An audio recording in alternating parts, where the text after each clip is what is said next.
Hi guys. Yeah, I'm just waiting to see. Yeah.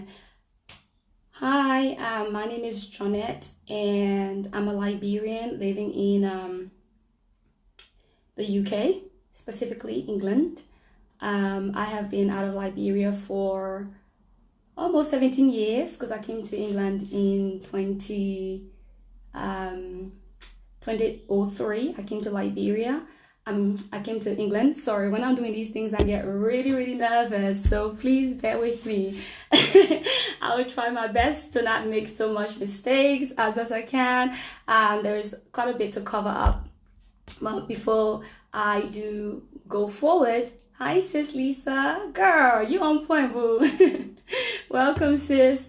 What's it called? Yeah, before I go any further, I just want to extend my thanks to Let's Save Humanity Liberia, for taking on this course of, the International Day of the African Child 29th edition. So yeah, welcome everybody. I feel honored to be here. I'm so excited to be a part of this. Anybody who knows me, you know that my background is children. I have worked with children for the past 13, 14 years. I have worked with children. So a brief background about me is that of course I'm a Liberian now living in England. And I did my college work in children's education and care. That was my college. For university, I did children early childhood studies. Now I'm doing my master's in public health. So that is a brief background about me. So I have this literally work with children for 12 to 13 years, I would say roughly. So that's me. I love children. They are my passion. The welfare of the child is paramount. It's like the basis of what we do over here in England. I don't so much know the policies of Liberia, but I do know the policies that we have here in England. And the foundation of everything we do is that the welfare of the child is paramount. That means everything that concerns the child's well-being and development, it is very important. So it is the role of parents, it is the role of the carer of the child or those in charge of children to ensure that they are protected, they are safeguarded from harm. So anything that will harm the child, it is very important that those in care or in charge of children ensure that children are well looked after and they are protected from any danger or harm. So I know that this is such a deep topic. So I pray to God that God will give me the wisdom, that He will give me, the articulation to get it out as best I can. So do bear with me and as we go onto this journey together. So for those that are just popping in now, again, my name is Johnette. And I'm grateful to be here and to talk about children's welfare, children's education, and the main topic is children's labor. Of course, it is unacceptable for such to happen to young children. So without further ado, I'm going to begin. International Day of the African Child, which is today, June 16, came about 1991, which is funny. That was when actually I was born. Was it good? Yes. So it all started. It happened because of what happened in South Africa in 1976, where the students basically, due to inequality or basically lack of quality education, they stormed on the street to basically fight. Basically to sort of protest, not so much fight, but to protest against the lack of quality education that they were receiving. And this is only just. And their main argument was the fact that they wanted their education to be in the language in which they understand, which is justifiable, if that makes sense. So that brings me now to my actual point, which is what I've come to learn since working with children for the past 13 years, is that children learn by interest. People in general, we learn by interest, and we all have different ways of learning. If we are put in a position that basically strips us of our ability to learn, we will not learn. You can be giving us all the information you can possibly want to give us. If we do not understand it, if we're not interested in it, we're not going to take it in, if that makes sense. So it is a sin. So these youngsters stormed the street in 1976 to basically say, what we are getting, the education you're trying to give to us, we are not fully understanding it. And if we're not understanding it, we cannot grow, we cannot develop, we cannot better ourselves, basically. And so, what's it called? So if, guys, if you see me looking down a bit, it's because I'm basically trying to look at my notes. And, if I'm talking too quick, do just, send us, say, Johnette, slow down, because I tend to speak really, really quick when I'm feeling nervous.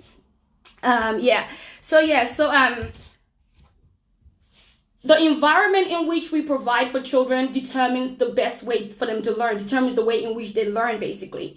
So if children are not giving the opportunities or the, the stimulated environment for them to learn, they are not going to be able to learn the best way. Children learn by playing. However, we find that with child labor, and why are people standing for such a cause to say children shouldn't be placed on a harsh labor, children shouldn't be caused to grow up before their time, basically. And that makes sense. It makes sense simply because they're still young and there's a lot of things that they do not know. They depend on the adults to basically teach them, but of course, due to certain circumstance, have caused people or parents or carers to kind of cause their children to basically go into the working field or basically do labor that they shouldn't be doing at such an age. And of course, there are laws, there are legislations that speak against this. But because, of course, the focus today is the African child, because of the environment of Africa, because of the state of Africa, we have basically children, basically a mass number. The number is 72.1 million of children in Africa that are basically under labor. And 31.5 million of those children basically are under hazardous works that are dangerous for them, that are harmful to them, that could basically take their life, basically. And they're doing it. But why are they doing it? They're doing it because either their parents cannot afford a kind of better life for them, kind of thing. So they have to also join with the parents and go out into the field or onto the street, like we see in Liberia or most places in Africa, into the street to sell things, to work. In 2017, I remember when I was down in Liberia, I stopped for a moment because something caught my eye. There was a girl, she looked about 5 or 6 years old, and she had like this really big coal bag in a wheelbarrow, and she was pushing it. And I remember I stopped and I looked at this baby, and I was heartbroken by it. And I said, God, surely this is not right. And my mission for actually going to Liberia in 2017 was because God placed a desire in my heart for children, to aid education for children. And so basically the Love Project was launched in 2017 to aid education for children, to encourage parents in Africa or underdeveloping nations to encourage their children to go to school and gain education. The purpose of this goal was to simply basically knowing that if we desire a better Africa one day, or even a better Liberia one day, it starts from the place of education. My mother always says, basically, Johnette, education is the key of success. And of course, this rock and stood in my brain for a very long time. Of course, and as I've aged, I've realized it is the right education that will aid success. The right education and it applied appropriately aids success. I can gain knowledge, but if that knowledge is not right, if it is not what I basically need, or it doesn't support the kind of success that I need to apply in my life, or needs to be applied in my life, basically it's a waste of time of that education. And so basically, if we are to gain a better Liberia or a better Africa, it comes from the place of education. But with education, we find that Africa in itself, we have such a structure that doesn't, not that we don't see the value of education, but we haven't provided the means for children, for even young adults to begin to gain adequate education. And this is very painful. And we wonder why Africa is in the state that it's in. Africa is in the state that it's in because a huge percentage of its population do not have education. And so for me, my focus is not mainly the older generation as such, because they've experienced, they've lived their life kind of thing. And I'm not saying, we shouldn't so much focus on them. We have a focus for them, indeed. And they have a massive role to play, which is to educate the younger ones, to give us a better understanding, to give them a better understanding of how to basically do things a little bit different. That if we are to have a better Africa someday, the education in which we bestow upon our children now will basically determine the different or the new Africa that we all of us desire to have. Like I said, young children's education and their welfare is my background. And so we have in Africa so much that is taking place. If it's not war, it's some famine, it's some disease, it is something. Those things affect not only the children, but everybody within the nation. Mentally, physically, emotionally, basically the holistic being, it affects them. So if we do not strive to ensure that our children or our people are educated, but our main focus today is children. If we do not empower them in the place of education, then we've missed it. Because the rest of the world have learned one thing, is that they need to educate, they need to gain understanding of how to not only build themselves, but to build their nations, to build their world. So we look at Africa and we see that young children are in the street at ridiculous time of the night, or from early morning to late night. And why is this happening? This is simply happening because we have leaders or government structure in place that do not invest into the education system, the welfare system for children. If anything, it is as though they don't even care. They say they care, but when they do enter the seat, they do not show that. And so we have loads of children being placed in position that has nothing to do with them. They are having to be adults before their time to be adults.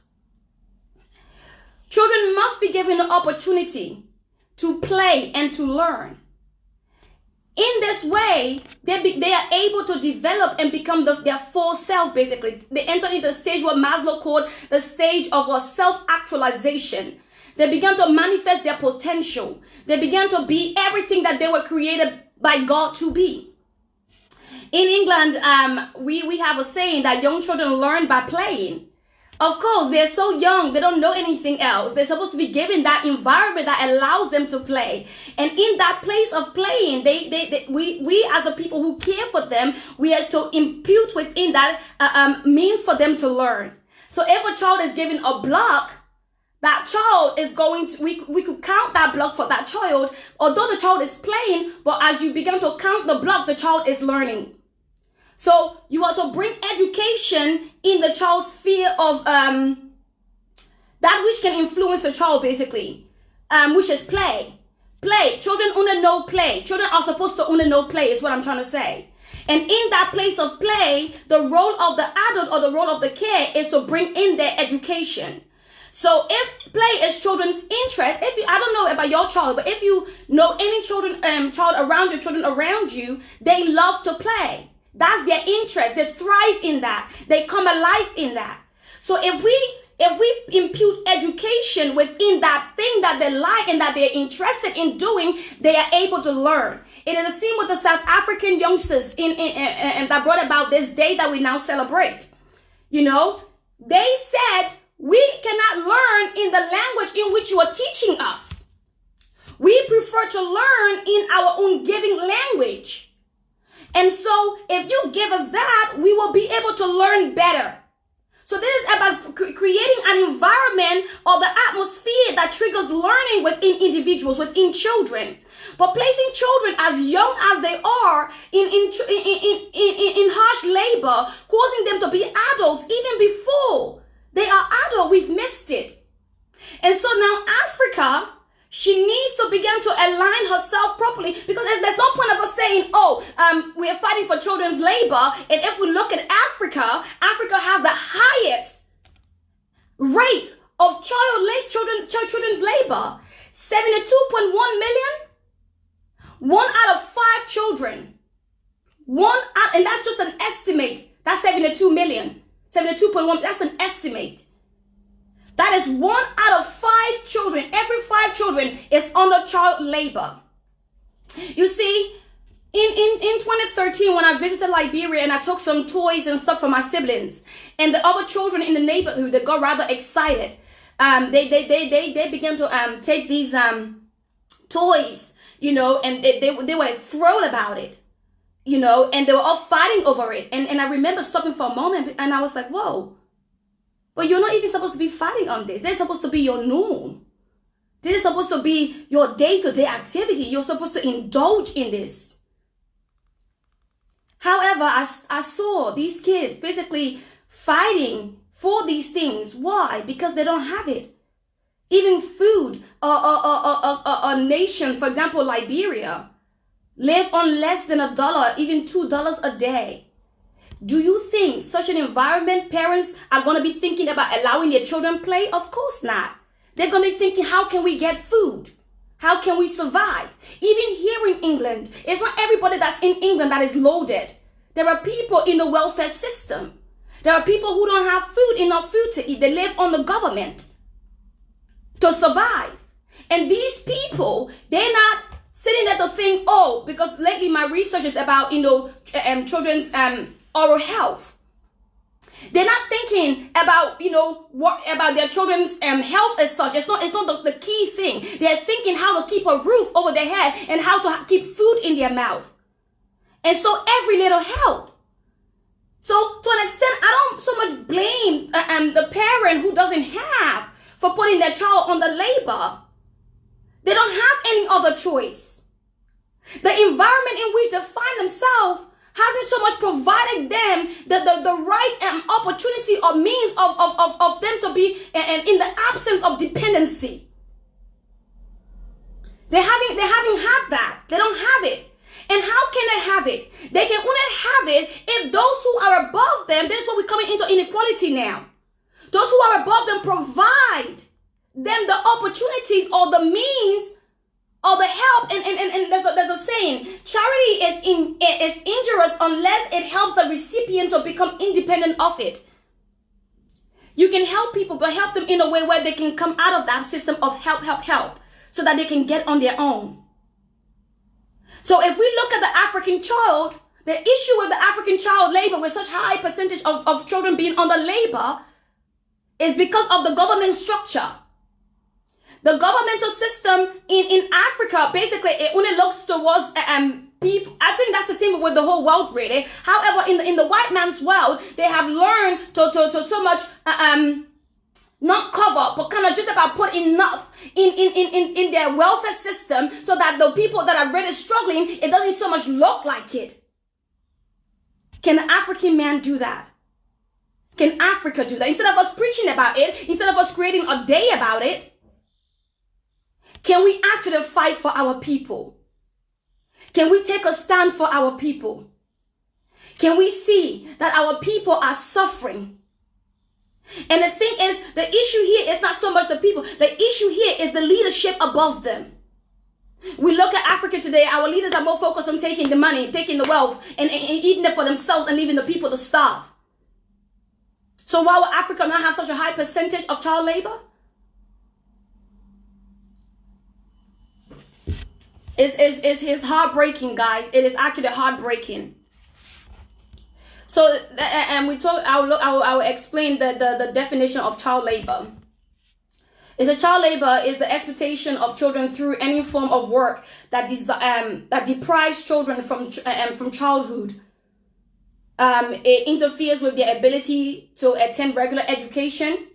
You see, part of the reason why I took this journey of launching the Love Project to aid education for children is simply because the focus is that if we can, take children off the street, as many as we possibly can, take them off the street and begin to empower them through education, we can then hope for a better Liberia someday. Or, it's not about just Liberia, but underdeveloping nation, that these underdeveloping nation can actually begin to actually get to the place of self-actualization and begin to thrive.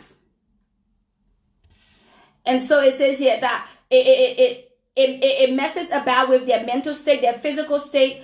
It messes about with them being able to socialize, and also their moral state. And there have been legislations and things that have been released worldwide to stand against child labor. However, within Africa, child labor is still rampant. It's still on such a peak. And the reason being is simply because the leadership of Africa has refused to actually care for its people. And what that means is actually supply your people with enough resources that they're able to not put their children under such harsh labor in trying to survive. Trying to survive. So anything that robs a child away from its childhood is labor. Anything that steals away a child's childhood from them is labor. So children deserve to play. Children deserve to be children. Children deserve to be given the opportunity to have education. They deserve that, because when they have education, then they can find who they are. They can come to terms. They can realize who they are, and therefore they'll be able to prosper in life. They'll be able to be the fullness that they were created to be. But if these things are not given to children, then we cannot expect them, or expect their parents, basically. If basically our leaders do not provide the needs of their people, we cannot say we're going to eliminate child labor. It just is what it is. Children deserve parents and carers and leaders that will look after them properly, that will fight for them, that will not basically continue to treat them as just children. There's more to a child than just seeing them as children. And because they're children, that's who they are. There is more to a child. As young as they are, their brains are still developing. They do not know a lot of stuff. They depend on us to help them. They depend on us to show them the way to go. But that's why it is so painful, and it's such a shame that you find very, very young children in the street selling or doing things in order to help their family to survive. What this means is that humanity, or nations in which have such high child labor, have kind of like refused to an extent to see the effect of such activities on young children.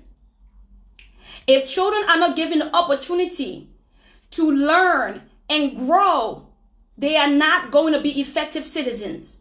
And if you do not have effective citizens, don't expect to have a great nation. It doesn't work. It doesn't work.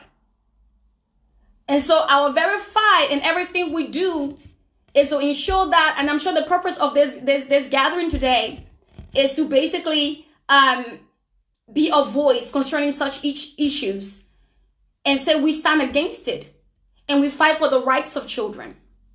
You know, I'm in a nation where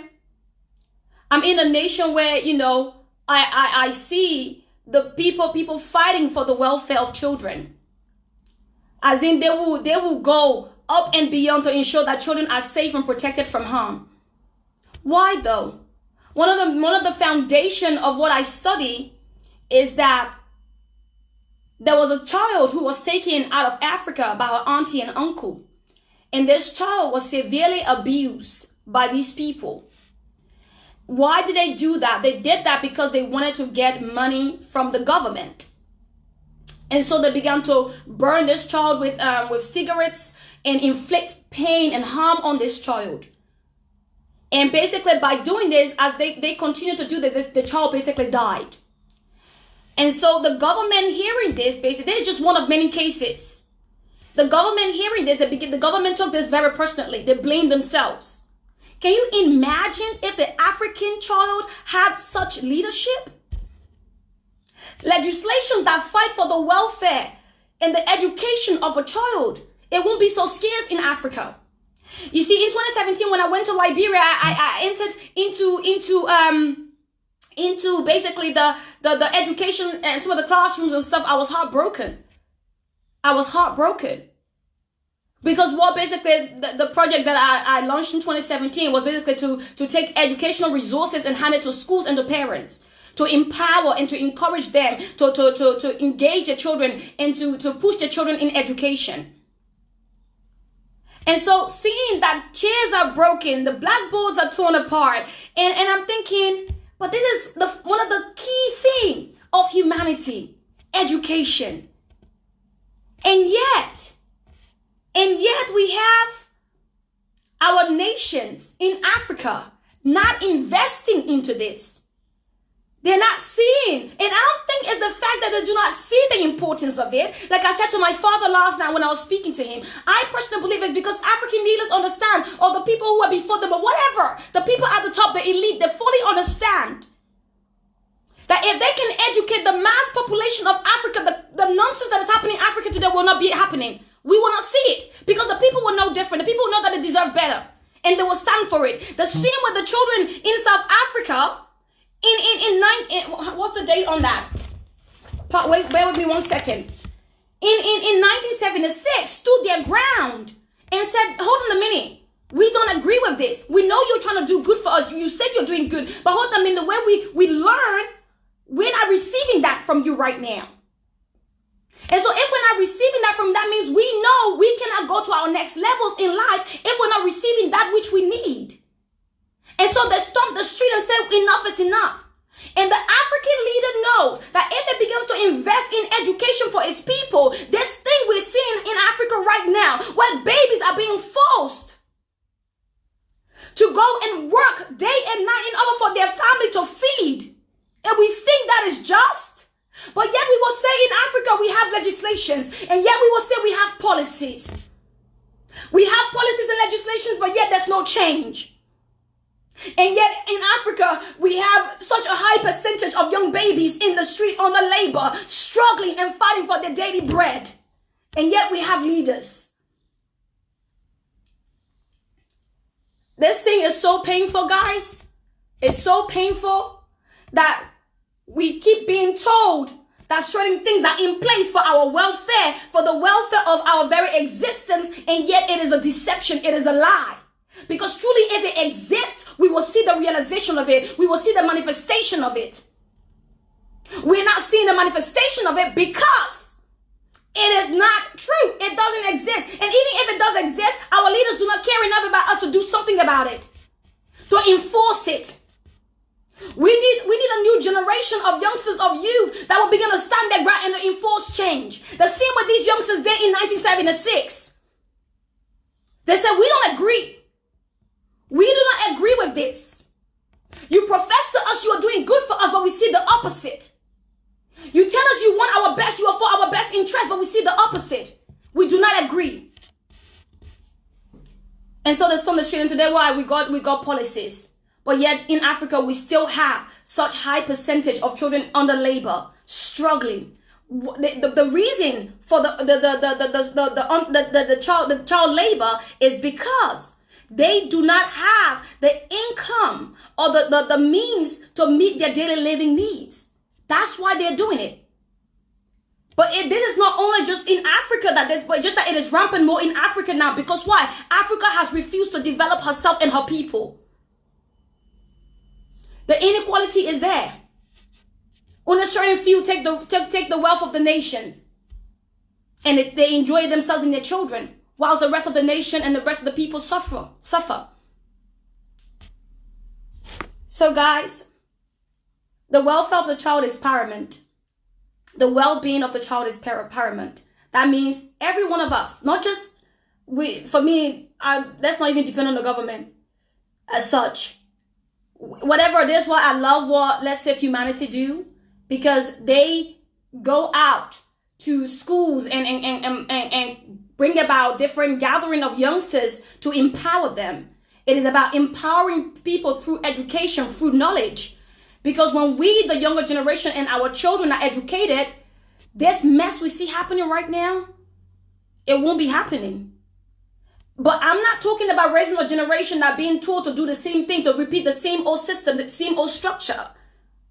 I'm talking about a generation or young people that basically see the mess and say, we don't want it anymore.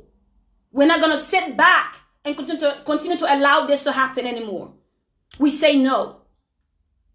And so for me, my fight is to ensure that every child is given the opportunity that they deserve to be the fullness of whom they were created to be.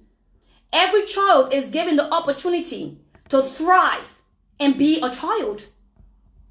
And to just simply be children. They don't know much. They depend on us to protect them.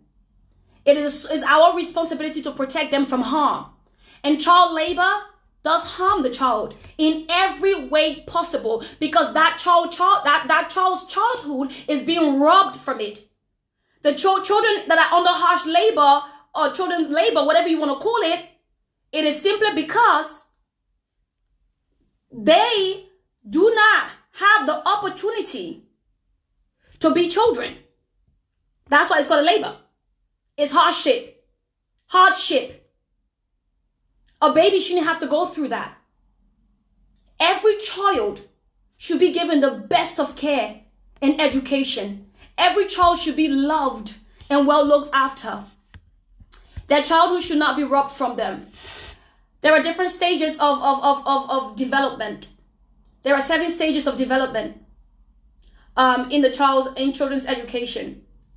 Their physical education, knowledge and understanding of the world, their communication and language, performing arts.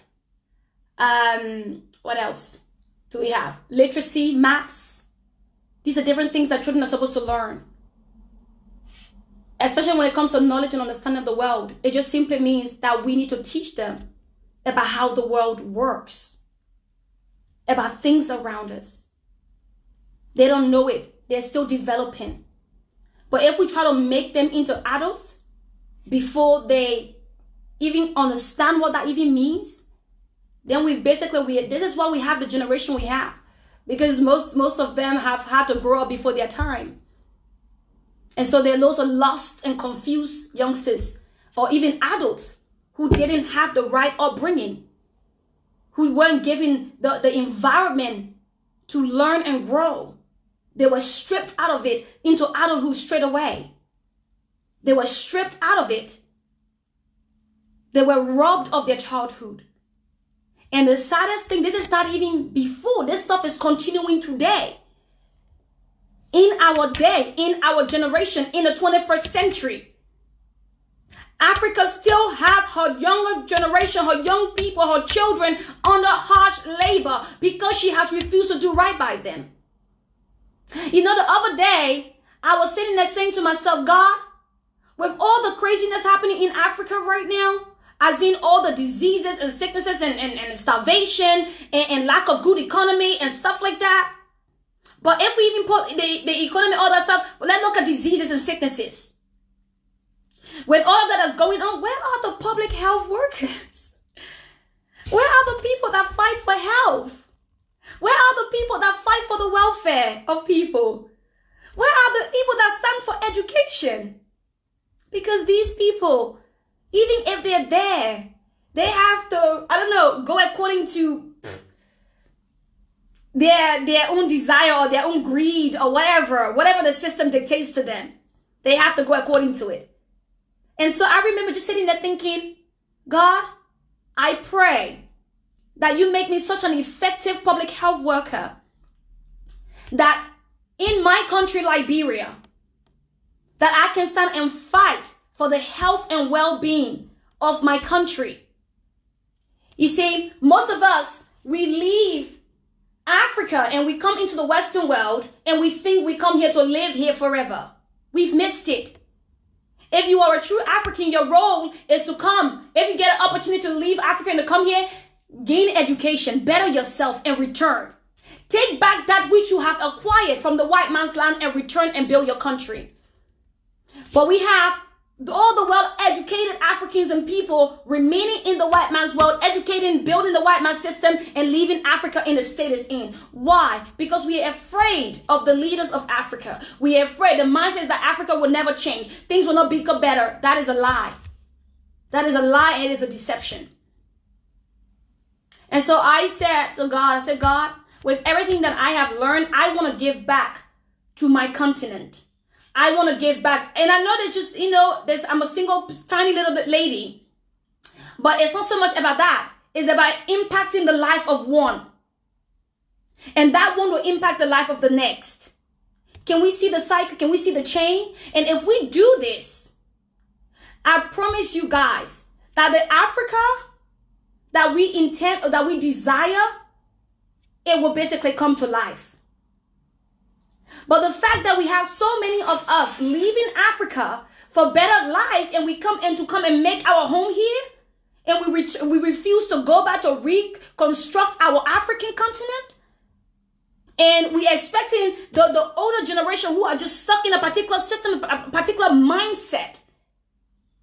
The mindset is like, oh, this person came and this person did this, and so I'm just going to repeat the same thing. It's not about repeating the same thing. It's about doing what is different and what will make a difference, what will create a change. And so, guys, in order for us to basically deal with child labor and to basically eradicate it or to prevent it from happening, we need to ensure that the people above us basically have this understanding that we too are important. That the people under them are important. Children are important.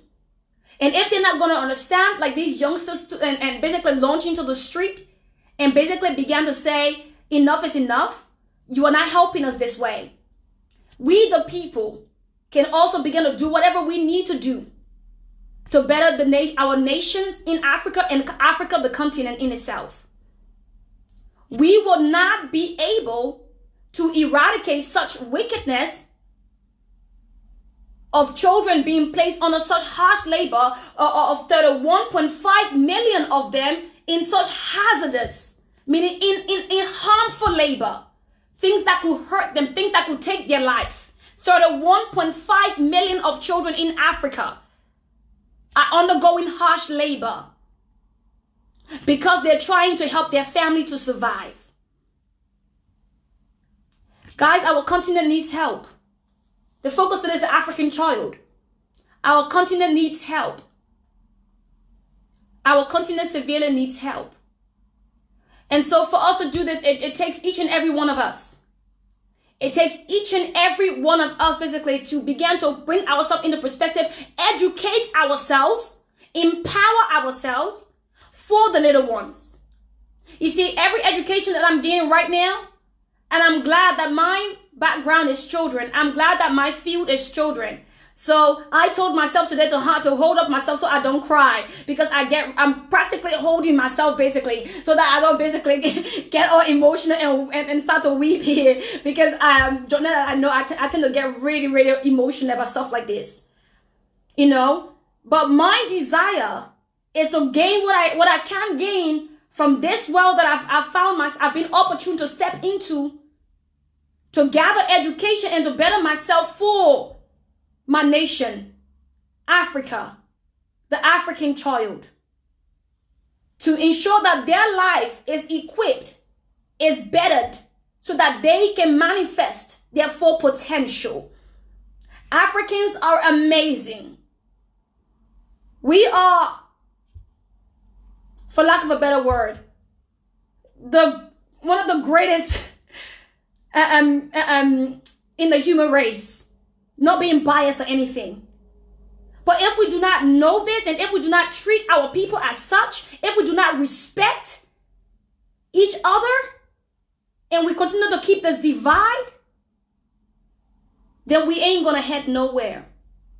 But the vision is, and I'm sure Let's Save Humanity strive to empower young children and youth to better themselves, to go and become great nation changes. Nation changes. People, youngsters that basically take over the world and put Africa back on the map and be everything that Africa was created to be. And it starts from the younger ones. It starts from our young ones. Not by putting them in the street to go and work to feed us, to feed our parents, their parents and carers. No. But to ensure that we push them into education so that they can know right from wrong. They can see better and desire better of themselves. If you don't give me vision, a good vision of what I'm supposed to be, I will never know what I'm supposed to be. And if you don't equip me to become that, I will not have the tools and resources needed to become that. Because I may know that I have a passion. I may know that there's a flame burning in me to be something. I may have a desire for greatness. But if you don't empower me, hey, Papa, if you don't empower me to basically become the fullness of that, if you don't give me the opportunity, if you don't create the environment for me to become that which I desire, that which I can possibly become, the fullness of me into self-actualization, I will never become that. It is about education. Education lets us know who we are. Education helps us understand our world around us. And then we can have that desire, or we can draw the conclusion of coming to the place of saying, okay, what do I want to do now that I hold this truth, now that I know what I know? And as an individual, my background is children. And from what I have come to know and that which I have come to become, is that I want to stand for the welfare of children. I want to stand for the protection of children. I want to stand for and to ensure that every child is giving that which they need to become their fullness, that which they need to become basically everything they were created to be. And everything that is not, that does not match up to that, we can say we don't accept. We can say we don't want it, because our children, the African child, deserves better. The African child deserves better, not to be in the street and begging for earned meat. The African child deserves to be given opportunity that will equip them to become everything they were made to be, because there is more to them. You see, if in the white man's world, the white man can do whatever the white man knows that they need to do to empower his children or his people, and and to become whatever they are that we watch and we see. Back in them days when I was still in Liberia, we will be looking into the book and we'll be seeing the white children eating all this food, and we're saying, that's my one, I'm eating this one. What about Africa? Instead of us just desiring, instead of the African child just desiring it and seeing it and never kind of encountering it. Guys, let's change the narrative. Let's change the picture we've been provided with. Let's change it. Let's flip the switch. Let's turn the table upside down and say that our children shouldn't just desire. They shouldn't just see from far, but they should encounter. They should also step in and have it. They should have everything that is good. They should have everything that is beneficial to them. They should be provided that which will help them to thrive and become better citizens. Africa deserves better. Africa peoples deserve better. Africans deserve better. The pain is too much. She has suffered enough. She has suffered enough. She is bleeding. And my prayer is that she will begin to elect people, leaders that will have her well-being at heart and will begin to vindicate and to stand in the gap and ensure that her welfare is met, her needs are met. How can we change that which is corrupted right now? By educating the younger population, by empowering the younger population, the children. We need to take them off the street, ensure that they are in education, ensure that they focus on their education, give them basically the tools and the resources that they need to become empowered, to be empowered, to learn and to grow, so that when they grow, they're able to thrive. So, child labor is to exploit, is the exploitation of children through any form of work that deprives children from their childhood. It strips them from their childhood. It robs children from whom they are supposed to be.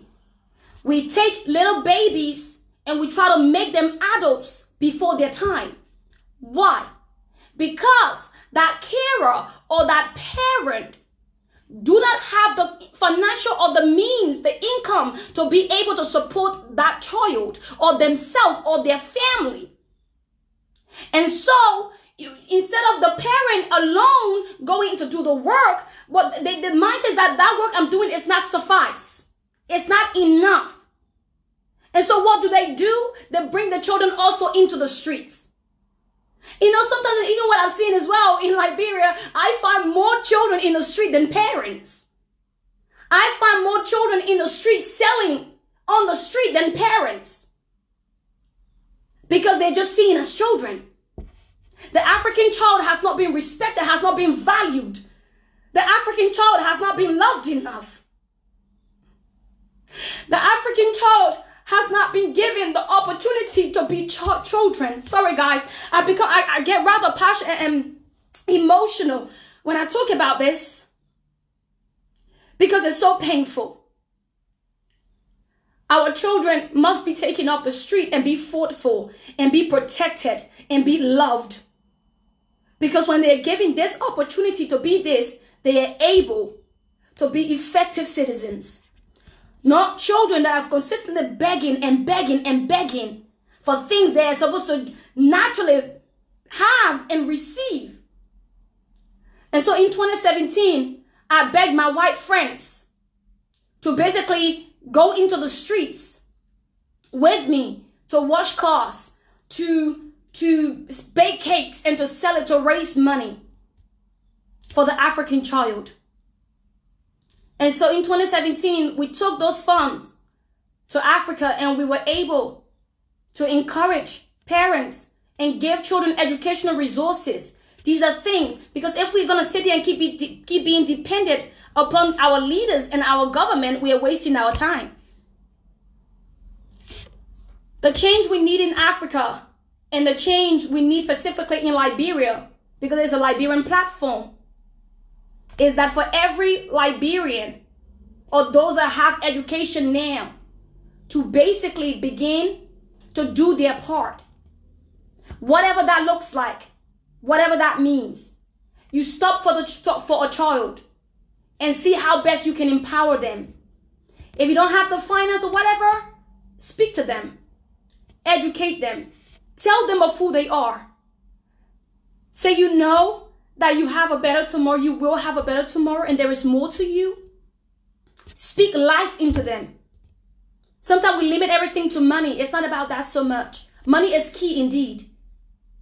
But also speaking, giving knowledge, empowering these children that are in the street or that do not have the means or given the opportunity to better themselves, basically.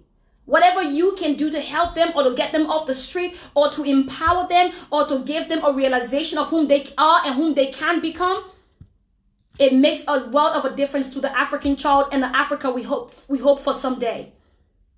So yeah, guys, I would stop there and just to say thank you all for coming basically and joining Let's Save Humanity Liberia, to stand and to be a voice for for children, basically, to be a voice for children, the African child, the Liberian child, because they are important.